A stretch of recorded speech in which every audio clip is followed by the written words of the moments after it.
14 хүртэл насны хүүхдийн ингээд нас оролтын бас нэг шалтгаан болж байгаа буюу ингээд самсргүй байдлаар гэмтэл бэртлэрч гэдэг юм уу самсргүй байдлаар ингээд нас орж байгаа тоон бас 1-р байранд 1990 онд 1-р байранд байсан 2021 онд ч гэсэн 1-р байранд хэвээрээ буюу хүүхдэд ээлтэй орчныг Монгол улс ерөөсөө бий болгож чадаагүй байна гэдэг ийм тог харж болохоцоор харагдаж байгаа гэсэн үг. Статистик нь өөрөө.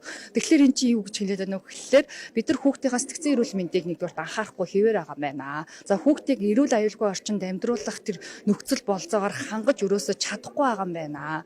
За тэгээ хүүхд ингээл төрүүлээлээдэг, өсгөөлөдөг хүүхдүүд ингээл тоогийн нэмэх ёстой алдарт ихийн 1 2 дугаар одоо өгөөс чамаагүй ингээл Монгол улс хүн амынхаа тоог нэмийгээл үзээд байгаа боловч яаж эрүүл чанартайгаар өсгөж хүмүүжүүл зөв эргэн хүн бий болох вэ гэдэг дээр ерөөсөө анхаарахгүй зөвхөн тоон дээр ач холбогдол өгöd байгаа юм байна гэдэг тийм мэдээллийг ерөөсөө сая нэг слайдаар харахад бэлэн болчихж байгаа байхгүй харагдчихээн гэсэн үг болчихж байгаа. Тэгэхээр ингэ сэтгцэн эрүүл мэнд тэр тусмаа хүүхдийн сэтгцэн эрүүл мэндийг бид нэгээд анхаарах гэх юм бол ганцхан юун дээр зөвхөн нэг эрүүл мэндийн ажилтны анхаарах зүйл биш юм байна. За хүүхдэд олох гэж байгаа эцэг эхийн мэдэх ёстой мэдээлэл юм байна.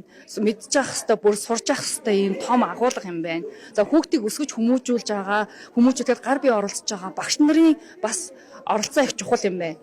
Тэгвэл хүүхдийг би өсгөж байгаа эцэг их за тэгээ багш сургууль хүмүүжүүлэгч эрүүл мэндийн талаас нь оролцож байгаа эмч нар эрүүл мэндийн ажилтнууд ингээд нэг баг болоод ажиллалаа гэхэд цаана бас нийгмийн ажилтан сэтгэл зүйчийн оролцоо чухал байгаад байна. Энэ бүгдийг ингээд цогцтойгоор үйл ажиллагаа явуулаад хүүхдэд